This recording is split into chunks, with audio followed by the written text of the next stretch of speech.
Tried and true, it means to be tried and tested and proven and true. When someone is tried and true, that means they're effective, they're dependable, they're reliable, they're trustworthy. This is a person who's sound and a person who's stable. They're not fickle and false, they're not inconsistent and questionable, they're not unreliable and undependable, they are tried and true. And so not only are they true, but they're tried and true, which means they're attested and authenticated to be true. They are validated and verified to be true, which means like the gold going through the crucible and the fire, it's been tested. And trials are the ways God, in a sense, tests us. Life is hard, life is a struggle, it's tough. And so there's ample opportunity in life for people to drop out of the race. There's all kinds of opportunities this week for you to just throw it away, to wave the white flag, to say, I give up. But someone who's tried and true has something that's resolved inside their hearts and in their minds that allows them just to persist. And as they persist with fortitude and resoluteness, they become more and more refined. It doesn't mean life gets more and more, easier or anything. It just means that they're more mature. In fact, tried and true implies maturity, and maturity implies a mature mind. James is going to address that in this first chapter, because it's impossible to go through that testing if your mind's not fortified in such a way. We've talked about hot coffee going into like a plastic cup, right? If the structure of the cup is not there, it can't handle that kind of heat. You'd have to get a foam cup or ceramic mug. You'd have to change the constitution of the container so that as you pour the hot scalding coffee in, it's not panicked. And you can go, oh, I can actually enjoy this cup of coffee because it's in a ceramic mug. Well, if your mind is plastic and trials come, you will fold. Not because you're a bad person. Your mind just doesn't have the constitution yet. It hasn't matured yet to handle that. You'll get overwhelmed. Your mind will scatter. You'll fragment. You'll say, I'm losing my mind. And you are. So James addresses that because he's living in the first century when there is a lot of trials going on. And he's very concerned that Christians aren't maturing and growing up. They keep sucking on milk and they're not eating the meat of the word, and therefore they're not maturing. They're just a little more anemic. They don't have that fortification. Because a mature, tried and true person stands up in trials. They have a transcendent wisdom about them. They have an eternal perspective about them. In other words, they're not living just in the here and now. They see the big picture. They have a little more of a strategic mind. They know their citizenship is in heaven. It's not here, so when stuff happens, they're not totally undone. They have a mind that can see that way. And as a result, their mind is also decisive and definitive. It's decisive on the important things in life because a decisive mind is a settled mind. It's a unified mind. It's a holistic mind. James is going to talk about a person who has a double mind, and therefore a double heart, and therefore double allegiances. And perhaps that's really the essence of it. If someone doesn't have a united mind, I can be pretty practical. I'm sure you could agree with me. If they get married, they'll have ample opportunities to want to abort. If you're not single-mindedly I'm in it to win it for the long haul, and whatever comes with that, I'm pretty confident you'll have ample opportunities over time, if not in the first few hours or weeks, years or decades, to go, I'm out. And that's true of faith, that's true of a lot of things in life. And James is going to address that. He uses the word daisukos. Dai is where we get our word dice. It means two. Diabolical. Something is evil because it splits into two. It splits the good and the bad. I hope you know that you have a good and bad pastor at a good and bad church in a good and bad town. But if you don't know that, if you just think I'm all good, as soon as you find a morsel of my bad, and there's ample of it, so don't talk to my wife or anyone, that would be cheating. Then, of course, the all good goes what? All bad. That's all you have. When you have a duplicitous mind, you only have two files, and you put one in either one, and if they don't fortify, if they're not ideal enough there, then of course they go in the other. It takes a mature mind to go, no, everyone is like good and bad. The amazing people I meet and know, and some of them are you right here, are just, you're so ordinary, but God's doing extraordinary things. You're so everyday blue jeanish, just salt of the earth, and yet God's raising up these great families, and you're inspiring people, and you're like luminaries in a dark world. That's what's really exciting. Not because you really have superpowers, you have a super God who does stuff through you. So James is going to deal with this daisukos mind, and he's going to kind of imply that someone who is divided in their allegiance will have unstable emotions, they'll have unstable relationships, they will have an unstable spiritual life, they'll be tossed to and fro, and he's only in the first few verses of his letter, and he's already like going for it. But he does give some reprieve as we read it together. He says, look, if you lack wisdom, if for some reason it's too overwhelming or hard, ask from God. You can ask him. You could admit you need wisdom. But then you need to anticipate, if you ask him, that he'll give it. It's okay to admit, I don't really know what to do here. I'm a little overwhelmed. This is a little bit beyond me. But when you get there, if you really are a follower of Christ, then ask him for help. But don't ask with a duplicitous mind, a daisukos. We get our word psychology from sukos. It means soul, your body. You're an embodied spirit, so you're a complete soul. Don't be like dual-souled. That's how deep the split is. If you believe God is who he is, then ask with confidence and he will give it to you. And you have that peaceful satisfaction of walking in faith. Let's read the passage and see how James says it. James 1, starting in verse 5. If any of you lacks wisdom, you should ask God, who gives generously to all without finding fault, and it will be given to you. But when you ask, you must believe and not doubt.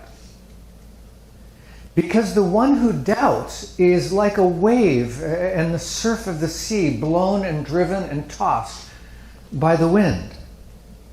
That person should not expect to receive anything from the Lord.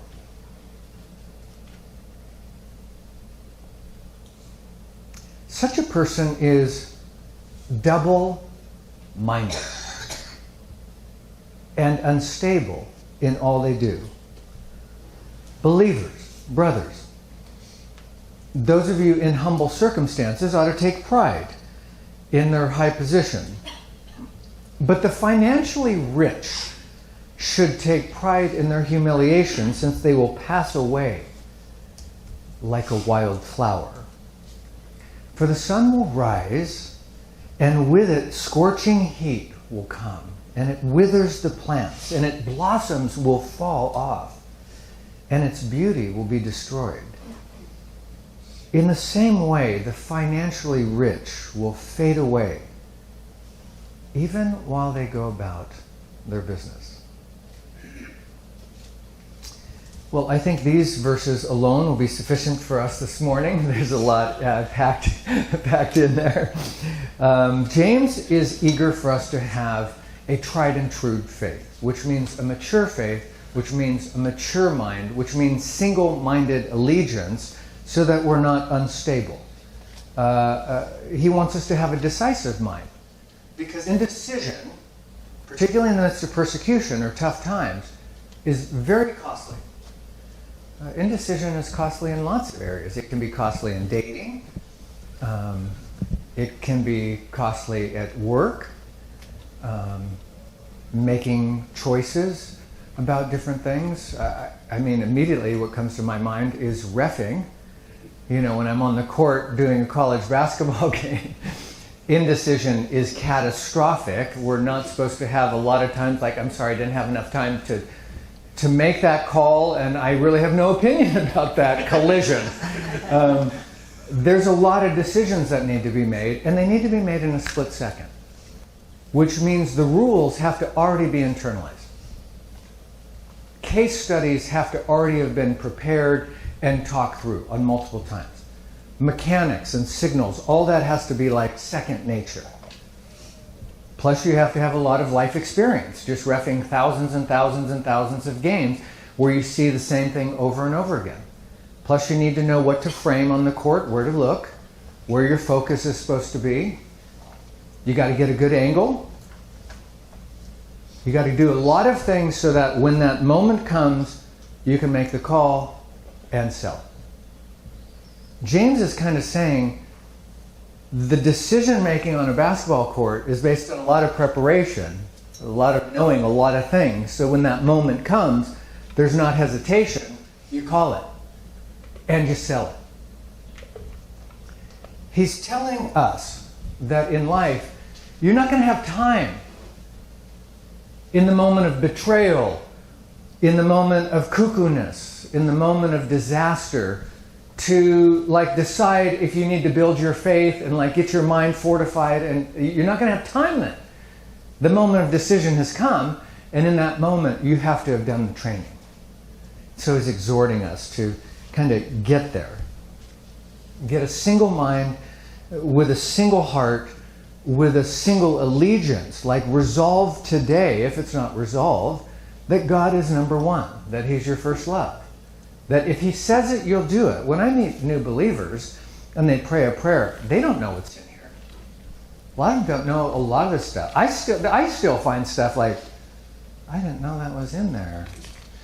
Oh my gosh, I marked it up. So apparently I've read it before.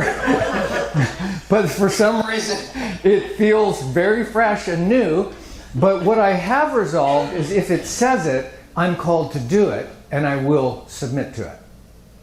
So, look, when someone gets married, do you know everything? People say to me all the time, well, I'm getting out. I had no idea. I didn't know this about them. Oh, really? Do you know anyone who knows everything about the person? Who could get married? I don't even know all the things about me yet, let alone my wife know them. So, I mean, it's a faith journey. But you're making a decision, James says, that when I find out what God says on matters, that is what I will submit to. My allegiance is single-minded. I'm not going to, every time I find out something, go, I don't know if I want to do that or not do that. You've already resolved it. So let's unpack it a little bit. In verse 5, if any of you lacks Sophia, we name sometimes our daughters Sophia, it means it's Greek for wisdom. If anyone's whitewater rafting and you lack a paddle or a guide or a life vest, if anyone needs help in coping with an experience, if you need insight facing a trial or persecution, if you need practical advice in your whitewater life, if you need clarity and a divine perspective, he should ask God. Go to God. Pray to God, who gives generously to all men. He's not going to go, let me think about it. He's very generous. He gives unreservedly, liberally, spontaneously, with open hands, without hesitation, without blinking. And by the way, he says, without finding fault. He's not going to insult you. He's not going to harm you. He's not going to go, really? That's your prayer request? Wow. Have you not read the Gospels? I've already addressed this. I mean, I'm grateful he added that. Because James can be tough, but he is saying, he will give generously without finger pointing or bringing up a list of stuff. In your moment where you actually need help, He's not going to go, I'd like to give you help, but there's some things I want to address first. Because there's always things to address, right? He'll do it without finding fault, and it will be given to you. Proverbs 2:6, the Lord gives wisdom. Jesus himself said, recorded in the Sermon on the Mount, Matthew 7:7, ask, and it will be what? Given to you. Seek, and you shall find. Knock, and it will be, it'll be open to you. And Jesus said in John 14:14 in the upper room, if you ask me anything in my name, I'll do it. Look, if you ask anything consistent with who I am and what we're about, it's a done deal. Verse 6, but when you ask, you got to believe. When you ask, you got to ask in faith, wholeheartedly. You've got to ask with the trust of a child. And not doubting. Dai krinomenos. Again, we see the dia or the dai in there, which without like duplicitous wavering, questioning allegiance, without vacillating between trusting and not trusting God. You can't ask, another way to say it is with conflicted loyalties. You really can't ask, like, I really need you to help me, but if you don't help me, I got to plan myself. You know, I've got a strategy. Like, are you going to trust him or are you not going to trust him? Jesus said, recorded in Matthew 21:22, in all things you ask in prayer, believing, you shall receive. And Mark, it records him saying, therefore I say to you, all things which you pray and ask, believe. Believe that you've received them. Believe that you've received them, and they will be granted to you. Why would he ask us to do that? Because he's asking us to say, are you trusting my character? You're asking for something. You know I can do it, right? And you know I have the ability to do it. And so when you ask, you can count on, I will do it. Now some of you might say, I've prayed and I didn't get what I wanted. Then you can count on he withheld from you for your good pleasure, for your good journey. Like if something doesn't happen, when you pray according to his will and somehow you don't experience it, you don't have to doubt. You can just go, apparently it's not the time. Apparently maybe he's waiting. Or maybe he's answering in a different way. But you know when he hears his children, he's going to respond to his children in what's best for them. I like my kids asking me anything. And at the heart of what they're asking, if it's, I want my needs met, I need to be loved, that's going to happen. It may not happen with a popsicle at 11 o'clock at night, but it's done. They're going to get it. Anyways, James goes on to say, let me give you a visual, because he who doubts the character of God and who he is, and like, I don't even know if you can do this, but I'm going to ask. He's like a wave or a surf or the surge of the sea. It's blown and it's tossed and it's driven and whirled by the wind. You could certainly picture James. He's been on the Sea of Galilee, the Lake of Galilee, many times. And if you know anything about that area, some of you have been, right? Any of you have been, right? The wind can whip up in that area and you can literally see the white caps on the Sea of Galilee. In fact, I was there one day, it was like placid like a lake, and I'm like, it's so beautiful. And about 15 minutes later, it's like, whoa! And you could see the boats all trying to come in and stuff. It can really be like a vortex, a little bit of Mordor-ish, right? You know, in the middle there. And I think James is using some Jewish literature and background understanding, because tossed waves and foamy seas were always used of the wicked, used of the heretical and the hypocritical. Let me give you a couple examples even in Scripture. Isaiah says this in Isaiah 57:20, but the wicked are like the tossing sea. It can't be quiet, and its waters toss up refuse and mud. Jude uses it in the New Testament. Jude, by the way, is also a half-brother of Jesus. And he says, these men are wild waves of the sea, casting up their shame like foam. Paul uses it with the Ephesians. We are no longer to be immature children, tossed here and there by the waves and carried away by every wind of doctrine. Every new thing you hear on CNN, MSNBC, Oprah, whoever, political correctness, you're not supposed to be, I don't know, just crazily thrown here and there. It was always used in the negative. The writer of Hebrews says, doubters have no anchor for their soul. See, the world is already crazy, you know that, but you're supposed to be anchored in it. So you're supposed to be anchored in your faith in Christ, James says. Verse 7, but if you're doubting, you're going to get tossed, and that man, verse 7, should not think. You should have no expectation that you'll receive anything from the Lord. Verse 8, why? Because he's a double-minded man. Daisukos. He's got two hearts. He doesn't totally reject evil, but he doesn't wholeheartedly embrace the good either. He walks the fence. Right? This is like Revelation, where Jesus says, I'd rather you be what? Hot or cold, but you kind of toss in the middle and you're lukewarm, and that we just what? Yeah, we spit it out. It's just not gonna do it. By the way, James seems to be implying that double-minded people are also double-tongued. We'll get there in chapter 3 and 4. He's also going to imply they're double-faced. They're basically double trouble.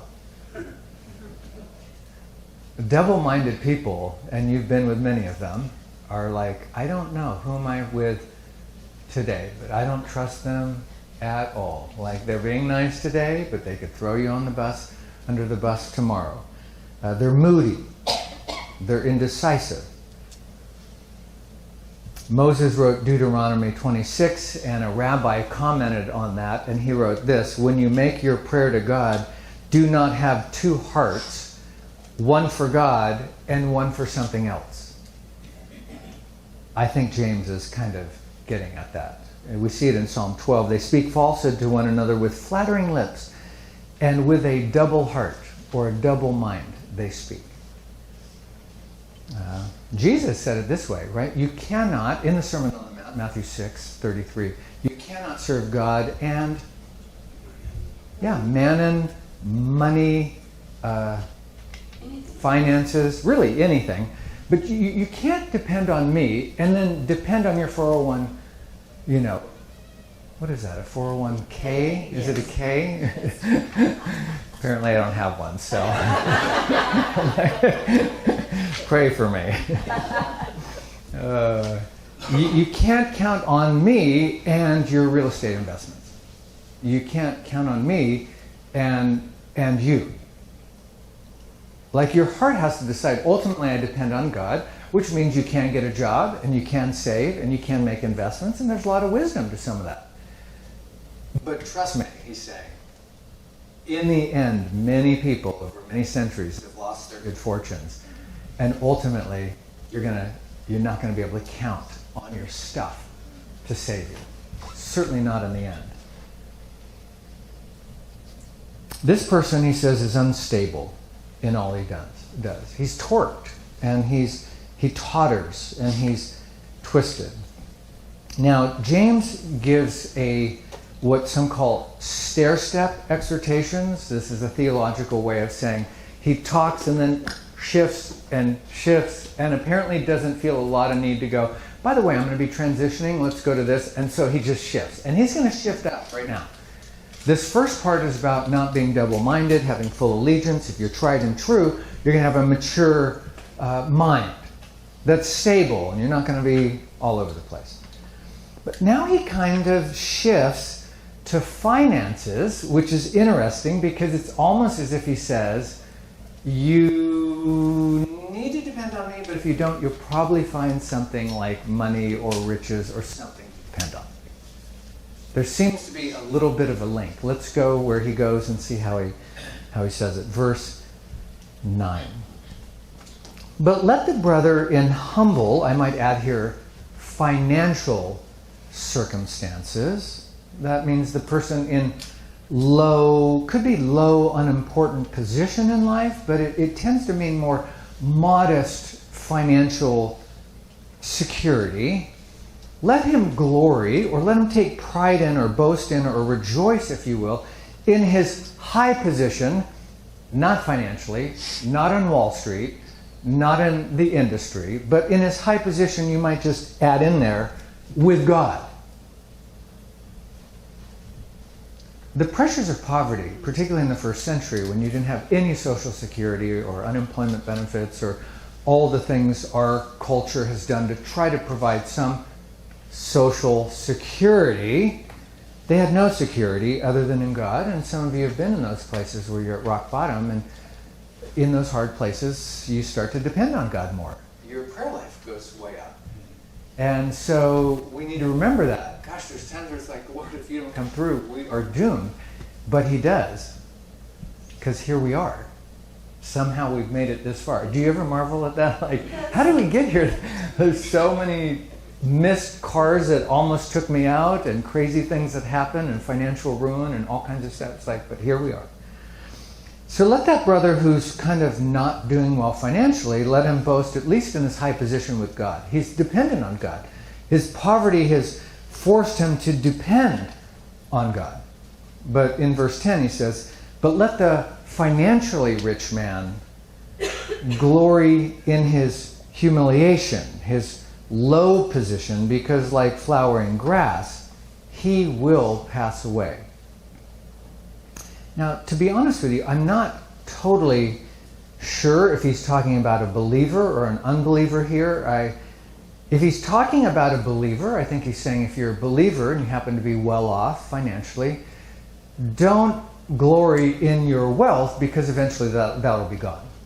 I think he's probably talking about a non-believer, just saying those who are rich in the world but not rich in God, enjoy it while you can, because humiliation is coming and eventually you will pass away. One thing's clear, no matter how James is spinning this, is riches are always worthless in the face of death and judgment. For believers and unbelievers. In the end, all the things we count on to help us feel secure and not so anxious and have the illusion that we're doing okay, in the end, all of them pass away when it comes to death and judgment, which is coming for all of us. Because like flowering grass, it passes away. Verse 11, for the sun rises with scorching wind, and if you're in Palestine, you could just picture the burning, searing heat, the scorching Sirocco winds. The Sirocco winds are like world-renowned. They just swoop in, sometimes 3 and 4 days at a time, during the night and during the day, unrelenting. And in the hills of Galilee, even where Jesus did the Sermon on the Mount, there'd be all kinds of lupids and beautiful little country flowers and stuff. These winds would come in, and it was like a boutonniere after it's been sitting in a box for like 10 years. It's like it happens in 10 seconds. The flowers just all dry up, and you can just see they just start to break and crumble, and it's like dust.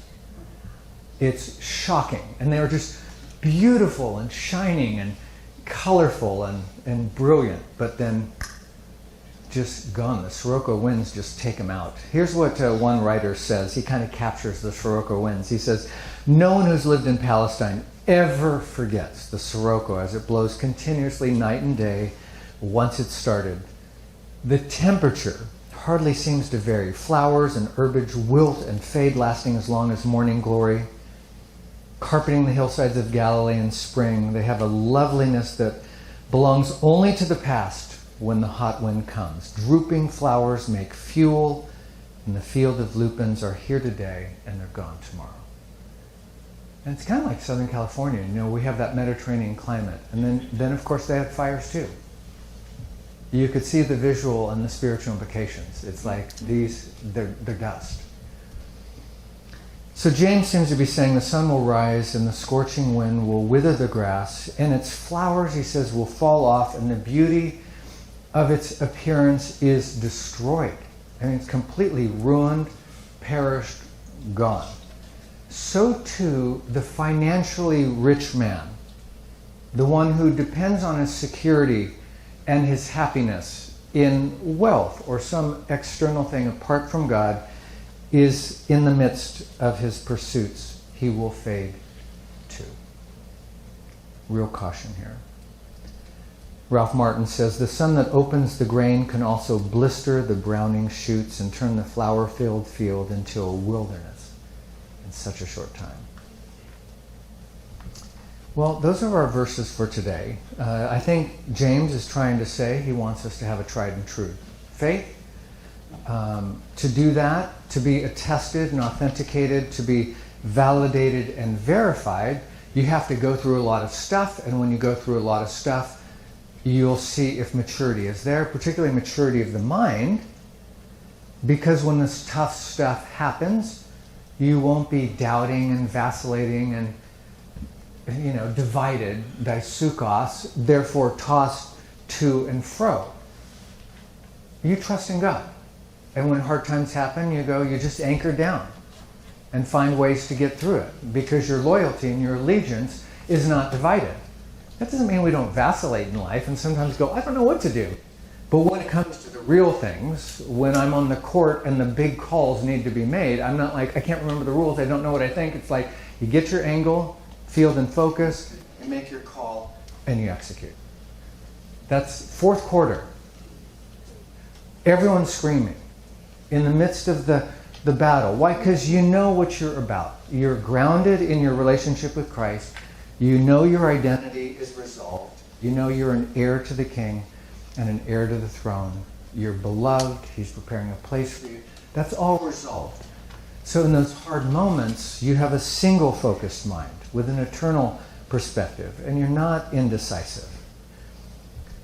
And in those moments when we are indecisive, or in those moments where it's hard for us, or we're confused, or it's overwhelming, which is true for all of us, James is very gracious. He says, then ask God for wisdom. Just go to him.